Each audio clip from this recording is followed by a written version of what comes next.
আসসালামু আলাইকুম। রাতের শীর্ষ সংবাদে স্বাগত জানাচ্ছি, আমি সুমনা সুমা। শিশু রামিজ স্যার বাসায় গেলেন প্রধানমন্ত্রী তারেক রহমান। দেশের প্রয়োজনে সেনাবাহিনী মাঠে ছিল, এখন ব্যারাকে ফিরছে সেনা প্রধান।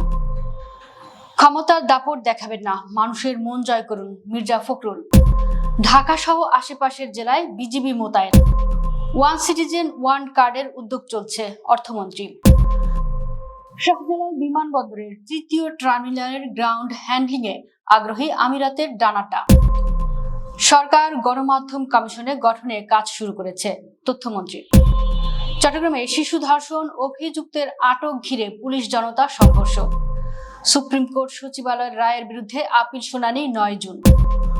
2 মামলায় আসাদুজ্জামান নূরের জামিন স্থগিত। ইউরেনিয়াম বিদেশে যাবে না, মোস্তফা খামেনির নির্দেশ। ইসরায়েলি রাষ্ট্রদূতকে তলব কানাডার। বেন গফিরকে নিষেধাজ্ঞা। শুনছিলেন শিরোনাম, এবার বিস্তারিত। রাজধানীর পল্লবীতে নির্মম হত্যাকাণ্ডের শিকার দ্বিতীয় শ্রেণীর স্কুল ছাত্রী রামিজ আক্তারের পরিবারকে সান্ত্বনা দিতে তাদের বাসায় গেলেন প্রধানমন্ত্রী তারেক রহমান। বৃহস্পতিবার রাতে প্রধানমন্ত্রীর কার্যালয় সংশ্লিষ্ট একটি নির্ভরযোগ্য সূত্র এই তথ্য নিশ্চিত করেছে। সূত্র জানায়, শিশু রামিজার উপর পাশবিক নির্যাতন ও নৃশংস হত্যাকাণ্ডের খবরটি জানার পর থেকেই প্রধানমন্ত্রী গভীর শোক ও দুঃখ প্রকাশ করেছেন। তিনি শোক সন্তপ্ত পরিবারের খোঁজখবর নিচ্ছেন এবং তাদের পাশে দাঁড়াতে রাতেই পল্লবীতে রামিজাদের বাসায় যাওয়ার সিদ্ধান্ত নিয়েছেন। সেখানে তিনি নিহতের বাবা মায়ের সঙ্গে দেখা করবেন এবং তাদের সান্ত্বনা দেবেন। এর আগে গত মঙ্গলবার সকালে পল্লবীর একটি ফ্ল্যাটের খাটের নিচ থেকে রামিজার মস্তকবিহীন দেহ এবং বাথরুম থেকে বিচ্ছিন্ন মাথা উদ্ধার করে পুলিশ। এই ঘটনার পর থেকেই দেশ জুড়ে তীব্র ক্ষোভ ও নিন্দার ঝড় বইছে। আজ মামলার প্রধান আসামি জাকির হোসেন ওরফে সোহেল রানাকে নারায়ণগঞ্জ থেকে গ্রেফতার করেছে পুলিশ এবং সে আদালতে নিজের দোষ স্বীকার করে লোমহর্ষক জবানবন্দি দিয়েছে। সেনাবাহিনীর প্রধান জেনারেল ওয়াকারুজ্জামান বলেছেন, এতদিন সেনাবাহিনী দেশের শান্তি শৃঙ্খলার কাজে নিয়োজিত ছিল। এখন থেকে আমাদের প্রধান কাজ হচ্ছে ক্যান্টনমেন্টে ফিরে গিয়ে নিয়মিত প্রশিক্ষণ গ্রহণ করা। আমাদের কাজ হচ্ছে সেনাবাহিনীকে যুদ্ধের জন্য প্রস্তুত রাখা, মোরালিটি ঠিক রাখা, ডিসিপ্লিন ঠিক রাখা। সেগুলো আমরা শুরু করছি। ওয়াকারুজ্জামান বলেন, 2024 সালের 20 জুলাই থেকে দেশের প্রয়োজনে সেনাবাহিনী মাঠে দায়িত্ব পালন করেছে। বর্তমানে দেশ স্থিতিশীল হওয়ায় তারা ধীরে ধীরে ব্যারাকে ফিরে যাচ্ছে। দেশের প্রয়োজনে যে কোনো সময় আমরা দায়িত্ব পালনের জন্য প্রস্তুত। যতক্ষণ সরকার আমাদেরকে চাইবে, যে কোনো প্রয়োজনে আমরা প্রস্তুত থাকব। দেশের ক্রান্তি লগ্নে সেনা সদস্যদের এমন ভূমিকা জাতি কৃতজ্ঞ চিত্রে স্মরণ রাখবে। বৃহস্পতিবার 21 মে কুমিল্লা সেনানিবাসে ফায়ারিং প্রতিযোগিতা 2026-এর সমাপনী ও পুরস্কার বিতরণী অনুষ্ঠানে প্রধান অতিথির বক্তব্যে তিনি এসব কথা বলেন। বিএনপি মহাসচিব ও স্থানীয় সরকার মন্ত্রী মির্জা ফখরুল ইসলাম আলমগীর দলীয় নেতা কর্মীদের কঠোর হুঁশিয়ারি দিয়ে বলেছেন, খালি ক্ষমতায় আসছি বলে ক্ষমতা দেখাবেন না। এটা করলে মানুষের ভালোবাসা পাবেন না। রাজনীতির মূল কথাই হলো জনগণের মন জয় করা। বুধবার 20 মে বিকেলে ঠাকুরগাঁও জেলা পরিষদ চত্বরে আয়োজিত এক অনুষ্ঠানে প্রধান অতিথির বক্তব্যে তিনি এসব কথা বলেন।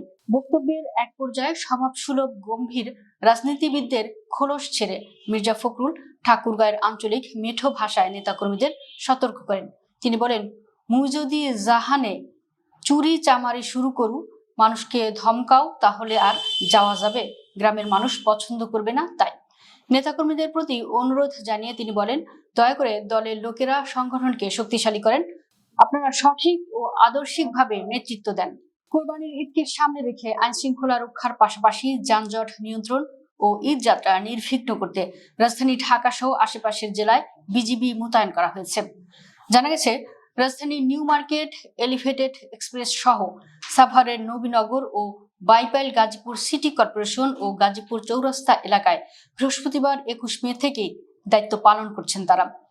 সরকারি নির্দেশনা অনুযায়ী ঈদ ঘিরে জনসাধারণের নিরাপদ ও নির্বিঘ্ন ঈদ যাত্রা নিশ্চিতের পাশাপাশি সার্বিক আইন শৃঙ্খলা রক্ষায় ঈদের আগের 7 দিন ও পরবর্তী 3 দিন বিজিবি সদস্যরা দায়িত্ব পালন করবেন। দেশের সাধারণ মানুষের জন্য একটি কল্যাণমুখী রাষ্ট্র এবং মানবিক অর্থনীতি প্রতিষ্ঠা করতে সরকার সর্বাত্মক সংস্কার কর্মসূচি হাতে নিয়েছে বলে জানিয়েছেন অর্থমন্ত্রী আমির খসরু মাহমুদ চৌধুরী। বৃহস্পতিবার 21 মে রাজধানীর প্যান প্যাসিফিক সোনারগাঁও হোটেলে সংকটকালের বাজেট ও জনপ্রত্যাশা শীর্ষক গোলটেবিল আলোচনায় প্রধান অতিথির বক্তব্যে তিনি একথা বলেন। অর্থমন্ত্রী বলেন, অলিগার্কি বা কিছু লোকের নিয়ন্ত্রিত অর্থনীতি ও পৃষ্ঠপোষকতার সংস্কৃতি থেকে বের হয়ে দেশের সাধারণ মানুষের জন্য একটি কল্যাণমুখী রাষ্ট্র এবং মানবিক অর্থনীতি প্রতিষ্ঠা করতে সরকার সর্বাত্মক সংস্কার কর্মসূচি হাতে নিয়েছে। আমির খসরু মাহমুদ চৌধুরী বলেন, দেশের অর্থনীতিতে গণতান্ত্রিককরণ কেবল কোনো স্লোগান নয়, এটি বর্তমান সরকারের মূল দর্শন। যুগের পর যুগ ধরে বাজেটের বাইরে থাকা গ্রামীণ কামার কুমার তাঁতিসহ প্রান্তিক জনগোষ্ঠীকে অর্থনীতির মূল ধারায় নিয়ে আসা। সংযুক্ত আরব আমিরাত ভিত্তিক বিমান ও ভ্রমণ সেবা প্রতিষ্ঠান ডানাটা ঢাকার হযরত শাহজালাল আন্তর্জাতিক বিমানবন্দরের তৃতীয় টার্মিনালে গ্রাউন্ড হ্যান্ডলিং সেবা পরিচালনায় আগ্রহ প্রকাশ করেছে। বৃহস্পতিবার ঢাকায় মন্ত্রণালয়ের কার্যালয়ে বেসামরিক বিমান পরিবহন ও পর্যটন মন্ত্রী আফরোজা খানম, প্রতিমন্ত্রী এম রাশিদুজ্জামান মিল্লাত এবং বাংলাদেশে নিযুক্ত সংযুক্ত আরব আমিরাতের রাষ্ট্রদূত আব্দুল্লাহ আলী আব্দুল্লাহ আল হামুদির মধ্যে অনুষ্ঠিত এক সৌজন্য সাক্ষাতে বিষয়টি উঠে আসে। মন্ত্রণালয়ের এক সংবাদ বিজ্ঞপ্তিতে এ তথ্য জানানো হয়েছে। বৈঠকে বাংলাদেশ ও সংযুক্ত আরব আমিরাতের মধ্যে দ্বিপক্ষীয় সহযোগিতা সম্প্রসারণের বিষয়ে আলোচনা হয়, বিশেষ করে বিমান পরিবহন ও পর্যটন খাতে। আলোচনার সময় আমিরাতের রাষ্ট্রদূত রাজধানীর আসন্ন তৃতীয় টার্মিনালে গ্রাউন্ড হ্যান্ডলিং কার্যক্রমে যুক্ত হওয়ার বিষয়ে ডানাটা আগ্রহের কথা উল্লেখ করেন। প্রস্তাবের জবাবে প্রতিমন্ত্রী মিল্লাত রাষ্ট্রদূতকে তৃতীয় টার্মিনাল চালুর চলমান প্রস্তুতি সম্পর্কে অবহিত করেন। তিনি বলেন, operational readiness and airport transfer প্রক্রিয়া পুরোপুরি শুরু হওয়ার পর সরকার গ্রাউন্ড হ্যান্ডলিং ব্যবস্থাপনা নিয়ে উপযুক্ত সিদ্ধান্ত নেবে। সরকার গণমাধ্যম কমিশন গঠনের কাজ শুরু করেছে বলে জানিয়েছেন তথ্য ও সম্প্রচার মন্ত্রী জহির উদ্দিন স্বপন। বৃহস্পতিবার 21 মে সচিবালয়ে তথ্য ও সম্প্রচার মন্ত্রী জহির উদ্দিন স্বপনের সঙ্গে ঢাকায় নিযুক্ত যুক্তরাজ্যের হাই কমিশনার সারা কুক এবং সুইজারল্যান্ডের রাষ্ট্রদূত রেটো র্যাঙ্গুলির পৃথক সাক্ষাৎকালে তিনি একথা বলেন। এ সময় তথ্য প্রতিমন্ত্রী ইয়াসের খান চৌধুরী উপস্থিত ছিলেন। সাক্ষাৎকালে সারা কুক দায়িত্ব নেওয়ার জন্য তথ্যমন্ত্রীকে অভিনন্দন জানান। তথ্যমন্ত্রী বলেন, বর্তমান সরকার গণমাধ্যমের স্বাধীনতা নিশ্চিত করতে বদ্ধপরিকর। মন্ত্রী এক্ষেত্রে যুক্তরাজ্যের সহযোগিতা কামনা করেন। চট্টগ্রাম মহানগরের বাকলিয়া থানা এলাকায় চেয়ারম্যান ঘাটার 3 বছরের এক শিশুকে ধর্ষণের অভিযোগে অভিযুক্ত এক ব্যক্তিকে আটক করতে গেলে উত্তেজনাকর পরিস্থিতির সৃষ্টি হয়। বৃহস্পতিবার সন্ধ্যায় বিসমিল্লা ম্যানশন ঘিরে শত শত এলাকাবাসী বিক্ষোভে অংশ নেন এবং অভিযুক্তকে পুলিশের কাছ থেকে বের করে তাদের হাতে তুলে দেওয়ার দাবি জানান। পুলিশ ও স্থানীয় সূত্রে জানা গেছে, বিকেলের দিকে ভবনের সিঁড়ি ঘরে শিশুটিকে অচেতন অবস্থায় দেখতে পান স্থানীয়রা। পরে পরিবারের সদস্যরা তাকে দ্রুত হাসপাতালে নিয়ে যান। এ ঘটনায় এলাকায় চাঞ্চল্যের সৃষ্টি হলে অভিযুক্ত ব্যক্তিকে আটক করতে ঘটনাস্থলে যায় বাকলিয়া থানা পুলিশ। অভিযুক্তকে ভবন থেকে বের করে আনার সময় বিক্ষুব্ধ জনতা পুলিশের গাড়ি ঘিরে ফেলে। এক পর্যায়ে পরিস্থিতি নিয়ন্ত্রণে আনতে পুলিশ সদস্যদের পিছু হটে অবস্থান নিতে হয়। এ সময় জনতা বিভিন্ন স্লোগান দিতে থাকে এবং অভিযুক্তকে তাদের হাতে তুলে দেওয়ার দাবি জানায়। সুপ্রিম কোর্টের জন্য পৃথক স্বাধীন সচিবালয় করার নির্দেশ দিয়ে হাইকোর্টের দেওয়া রায়ের বিরুদ্ধে করা আপিল শুনানির জন্য আগামী 9 জুন দিন ধার্য করা হয়েছে। বৃহস্পতিবার আপিল বিভাগের চেম্বার বিচারপতি ফারা মাহবুব শুনানির জন্য এ দিন ধার্য করে দেন। ওই দিন আপিল বিভাগের পূর্ণাঙ্গ বেঞ্চ এ শুনানি হবে। এর আগে সুপ্রিম কোর্ট সচিবালয়ের আইন চ্যালেঞ্জ এবং সুপ্রিম কোর্ট সচিবালয়ের কার্যক্রমের উপর স্থিতাবস্থা বজায় রাখতে নির্দেশনা চেয়ে রিট করা হয়। পরে তা গত 20 এপ্রিল শুনানির জন্য ওঠে, তবে ওই দিন শুনানি হয়নি। রিটের পক্ষে ছিলেন সুপ্রিম কোর্টের সিনিয়র আইনজীবী মোহাম্মদ শিশির মনির। রাষ্ট্রপক্ষে ছিলেন অ্যাটর্নি জেনারেল মোহাম্মদ রুহুল কুদ্দুস কাজল।